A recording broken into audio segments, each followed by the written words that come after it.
Hello out there and welcome. My name is Sharon Frosch and I am the Chief Operating Officer of the Discover Your Path U platform, where we believe that every life can teach and everyone can grow.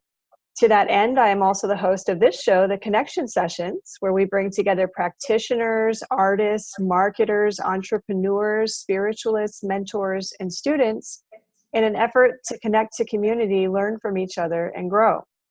Today, I have with me someone who, although I have not known her very long, I absolutely adore, Yashica Lind of Yashica's Intuition, who likes to dabble in all the same stuff I do. So we almost missed getting live on time because we were having such a great conversation.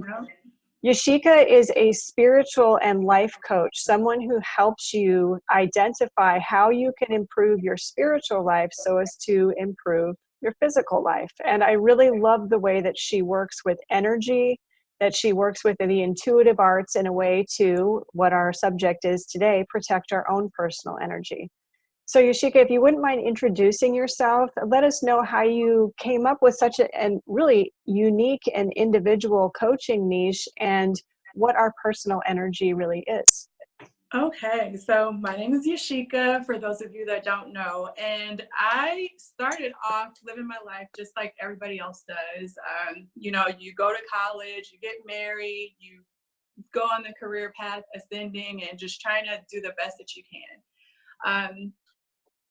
Maybe around my year 30, when I turned 30, which is the Saturn return, what I call for most people. To me, that's when we start to really become adults. What happened was I walked away from my career that I had for decades willingly, but then I also unwillingly and very shockingly was involved in a divorce from my ex-husband and had to start my life all over from the ground up.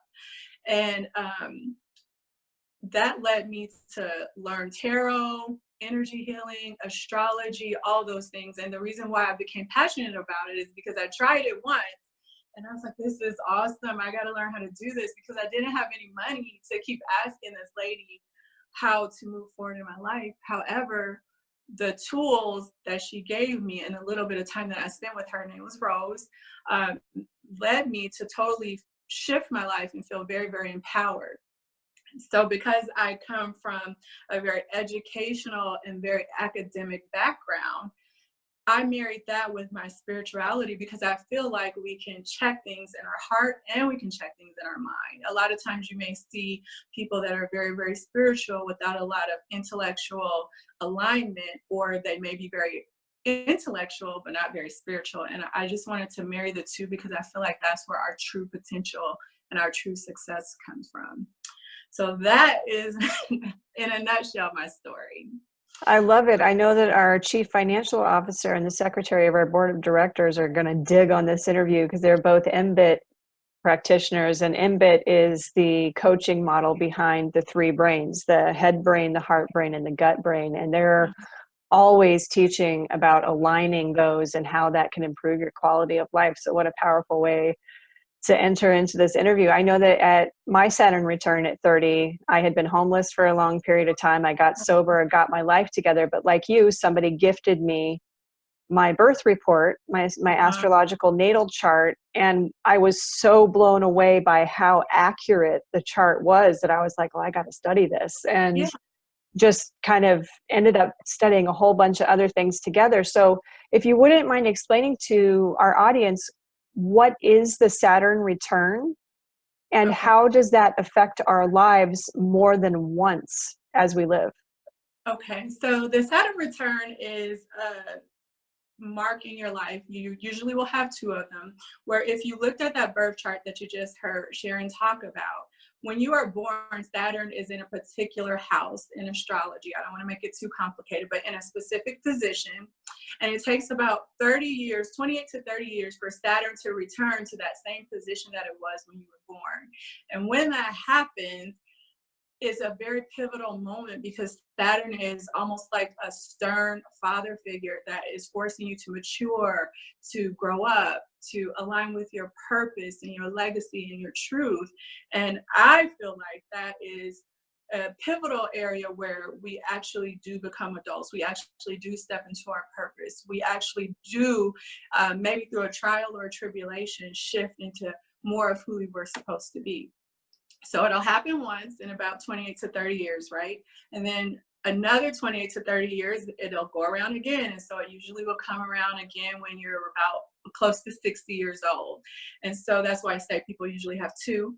When you turn 50-ish, or excuse me, 60-ish, you have this shift, but it's a different kind of shift. And if you started to live your life with truth and purpose from your first Saturn return, what you will find is that you move into a more meaningful stage of life where you are like owning your purpose instead of growing into your purpose. So usually we have these two big shifts in our life purpose and our life legacy, and they're called Saturn returns. Thank you for explaining that. If No problem. How would you conceptually explain to the audience what our personal energy is?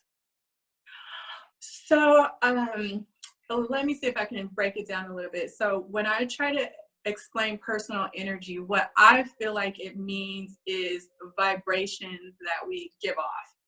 And that vibration can come from our thoughts. And we know this because we can be next to somebody thinking something and it won't be us, but we can tell that they're sad or they're down, even if you can't tell on the outside. Yeah. Or we have nervous energy, because our nerves are constantly firing off signals, and that in turn is an electrical energy that we carry with us. And we also have just energy from our molecules, our physical energy from what we're made of. And as we know, we learn on a simplistic level in school that that stuff emits energy based on the vibration. So I feel like all of those things put together, our thoughts, our emotions, our nervous energy, all of that is what makes up our personal energy. Got it. And so in today's society, where we seem to be on a downward slope as far as our health is concerned, how does the way that we protect or don't protect our personal energy create what we're currently seeing in our society? Well, for one, I feel like a lot of what I see is a lot of us that have lost touch with who we are. We have energies from just wireless frequencies. We have energy from all these electronic devices that we have. And then some areas are becoming just more populated, and people feel a little bit differently than they did previously in previous generations. All of that gets muddled together. And because we are losing touch with ourselves for some of those other things that I stated, I just feel like it just muddles everything up to where we don't know what's ours, we don't know what's theirs, and we tend to take on a lot of energy or not protect ourselves appropriately from a lot of things that we're exposed to. Gotcha. That does kind of beautifully combine both the physical aspect of energy as well as the spiritual aspect of energy. And I know you and I were discussing cancer before we went live, and not only the prolific nature of cancer in our society, but the level of aggravated, like actively destructive cancers that are currently in our society. Do you believe that cancer has an energetic base? And if so, what do you believe that energetic base might be?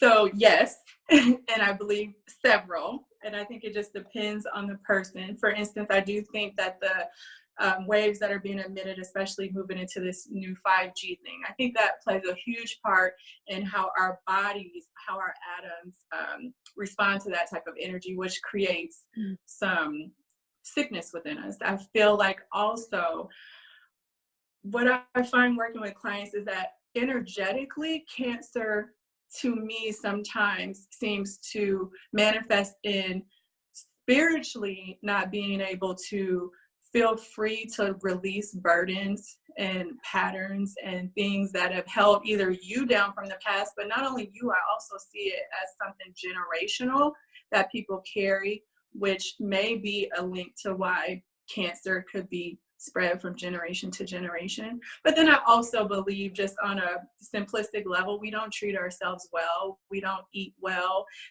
Some of it in our own control, some of it not, with the pesticides and all the other crap that's in food. So I think there's many different modalities and where it comes from. But I think that the one that we miss a lot is that, to me, energetically, we sometimes can hold on to things that I feel cause cancer. So in your particular niche and in the way that you work with your clients, what do your clients typically come to you for? Usually people come to me when they feel desperate, right? Because a lot of people, Girl, I hear you. Yeah, we wait, right? We wait until shit hits the fan, and then we want to get help at that moment. And usually it's from a relationship, because that, that's how we learn our lessons, is through relationships. And usually it's in a relationship that's not so productive to who they want to be and where they want to be. And so it'll start off there, but then as we start to uncover layers, that's when you start to see that maybe they were in a relationship that they shouldn't have been in, and we uncover the layers of the burdens and the codependencies and things that we tend to fall into when we don't have healthy relationships, or we don't have a healthy relationship with ourselves first before we get into a relationship with another person. That is really powerful. Yeah. We've been taught, and a lot of this comes from the time of the tutors, that I need someone to complete me. And so we're so desperate to find somebody who validates our existence by wanting us that we will put up with some scandalous ass stuff to feel validated in someone else's wanting of us. It's so sad. It breaks my heart so much. And I'm not saying that I wasn't there at one point, but Girl, I've been there. Yeah. And if you can, I just want to pick them up and hug them and say, if you just trust that on the other side there's something different, that you don't need somebody to make you whole, you'll see that you'll attract somebody that actually matches you whole. You don't want to have a person to complete you, because they wouldn't be what you needed. You want two whole people to come together.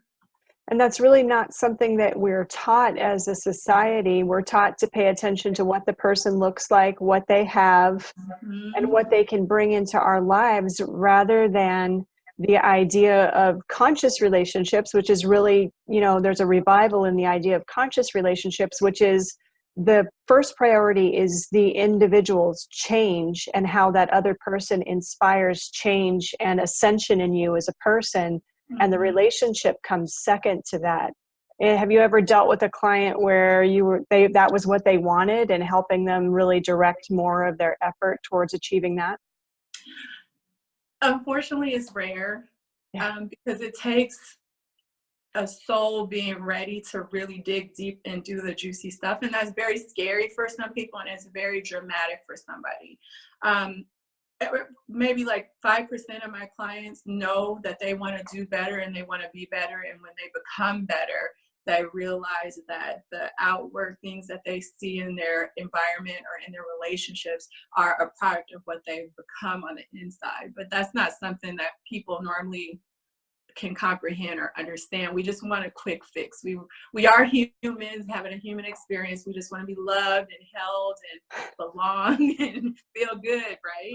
So we do. And I find that a lot of that underlying belief system creates that constant cycle of, here's my power, I'm going to give it to you, because there's some fear of recognizing ourselves as the creator of our own experience. Because if I do that, I've been taught that I'm weak and I'm broken and I need to be fixed either by some outside deity or by somebody else loving me.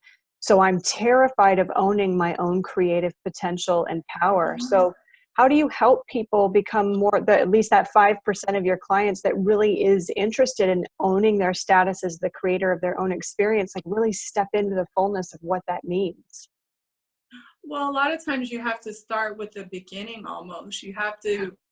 It's almost like recreating your life through a story. And so I like to have a lot of my clients start from the beginning and just tell a story. And it's not what they want in life. It's not what kind of environment or material things they want in life. It's who do they want to be? Who do they want to embody?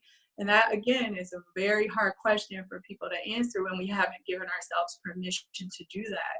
But I think the more that I teach them to create their story and then learn how to feel their story and learn how to own that story, the rest of it kind of takes care of itself. That's how manifestation works. And a lot of times you just help coach past the struggles of staying on that path. But if you can get somebody to stay on that path and just do the work, even if they don't fully believe it, things will start to shift, and then they see it, and then they believe it, and then we just keep going and working in a cycle. Yeah.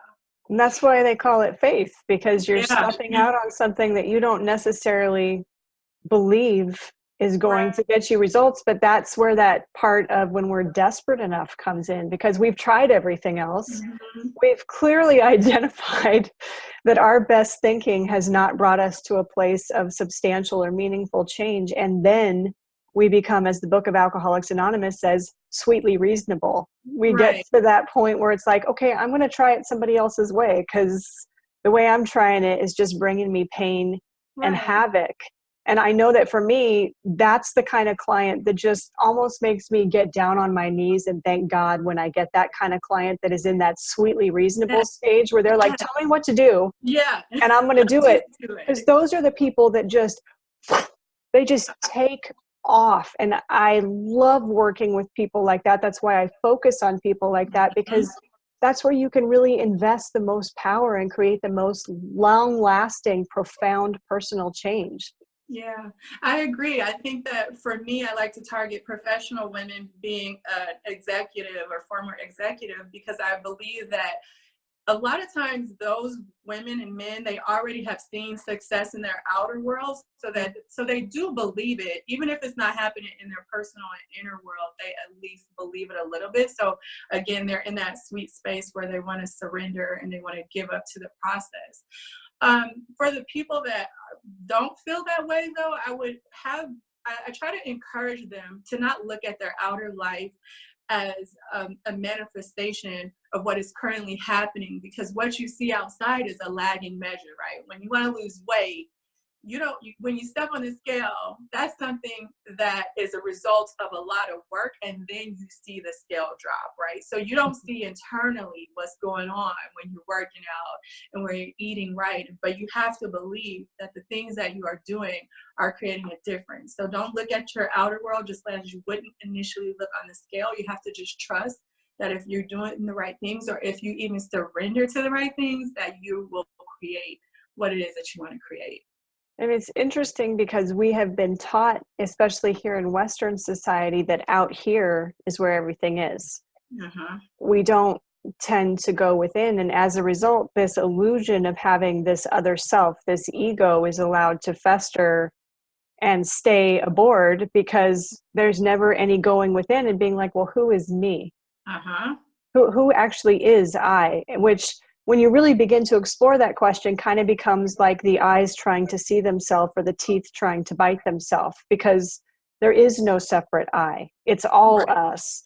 But it's not until you get to that point of questioning, which again normally results as a function of desperation, that you begin to find that release. And I know that for me, that first Saturn return was momentous, because I had reached that point of being sweetly reasonable. If my sponsor had told me to go out onto the 405 freeway in midday traffic and bounce on one foot for an hour, I would have been out on that 405 bouncing around like a pogo stick until she told me I could come back in, because I was that desperate. Right. And that's what is simultaneously tragic and beautiful about today's society, is that enough people are finally in enough pain that they're starting to search for things outside of the typical, how do I lose weight? How do I get me a mate? How do I get that 6-figure job? And they're starting to look within and ask the questions of, how do I fix the way I feel? Yeah. It's very beautiful. Oh, I just lost my thought. I was going to say something about what you said. That happens to me all the time. I'm like, oh, I got a good thought. You know what? I normally find that if I just keep right on talking, and in about 2 or 3 minutes, like the pop will go ding And then you again. go back and circle back. Oh But my gosh, I spend all kinds of time right now going in the kitchen being like, what the hell did I come in here for? oh, I am so sorry. If it was a good one, so I'm sure Spirit will give it back to me, and I'll tell you guys later. That is actually an excellent point, because I think that we spend a lot of time believing that like the thoughts and the intuition and the creation that we have has to come from self. And I love that idea of what you just said, of actually functioning more as a channel Yeah. and less as the person that needs to, control and create everything. What are some of the methods that you use to help a client begin to really release that idea of control and step more into that place of flow? Well, first again, like I said, mostly I'm seeing people when they're down and out, and it's usually having to do with a relationship thing. And so we really try to step back and try to unbreak the layers that we've been taught around being able to control somebody or being able to convince somebody or doing all those things, and just get into the layer where you don't have control over anything other than yourself. And I think that once people can finally accept that layer, then they're open to other layers. So you start there. And then I think another thing that I like to help them see is that if you find maybe saying the word spirituality a little bit crazy, or if you don't believe in God, being spiritual just means believing in something bigger than yourself and believing in something bigger than what you experience on a day-to-day. And so I think just helping them connect with whatever that looks like for themselves. So for people that are scientific, it would be that quantum physics type of modality. For people that are religious, it would be like God or Allah or whatever they believe in. And then if we want to say spiritual, it could be that higher self, that intuition, whatever people connect to, because everybody has something that they connect to. Like you said, we're not just here on our own. So I think just helping people connect that way is what's helpful. It does. I find that with a lot of the clients that I work with, most of the people that come to me from a place of desperation and the low kind of jail institutions and desperation. And as we all know, everybody in jail is religious. Everybody. When you hit jail, all of a sudden you're going to start reading that Bible. You're going to read the Quran. You got whatever it is that you use as your spiritual text. You all of a sudden get way up into that because you're not happy. And on the one hand, that's funny. On the other hand, it's extremely useful. Because when you're desperate enough to really begin to acknowledge that everything I have tried up until this point has been completely pointless in getting to where I want to go, that's the point at which you actually have the capacity and the space to plug into something that you haven't tried yet. And it's that plugging in to that something that works. And I've always liked to use the analogy, because I'm a pastor's daughter, that growing up, I saw all these people who they just plugged in effortlessly to God, like God was an outlet on the wall. Like effortlessly, they just plugged in, and it created so much joy and so much happiness and so much purpose for them. And I was like the toddler with the screwdriver who was like, messing around in the outlet and would get shot across the room, but never really felt like I connected with that source. And to me, sometimes it really is the friction of our life's experiences that create that ability to connect. So for your clients, how do you help them really plug in to something beyond themselves?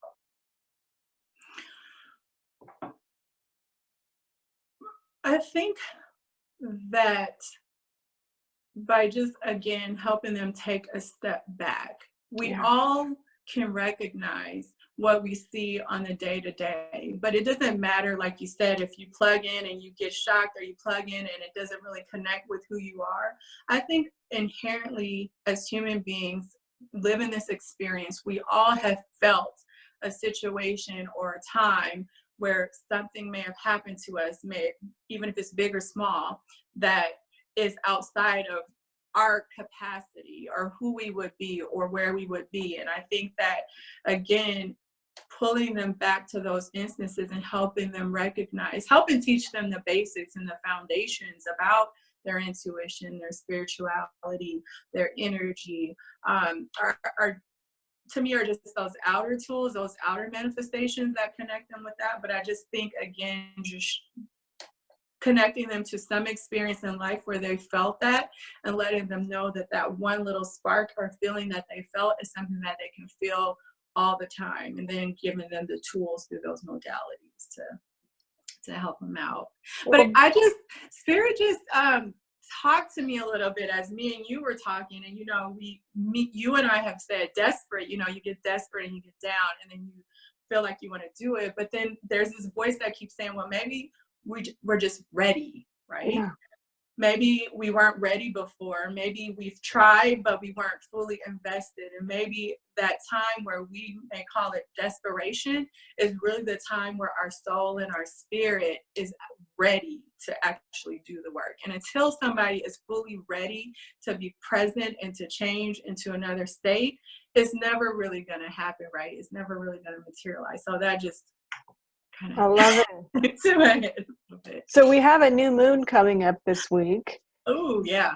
Is there anything about the new moon that you'd like to share with our viewers as it relates to how you can protect or further your own personal energy during that time?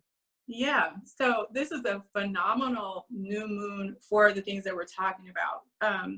Leo is a sign of manifestation, of love, of creation. And if you use the Leo energy, which is where the new moon will be, to its highest potential, I think what you'll find is that as much as we are talking about how we are collective, we first have to go through that space where we figure out who we are individually, right? So we can know how we contribute as a whole.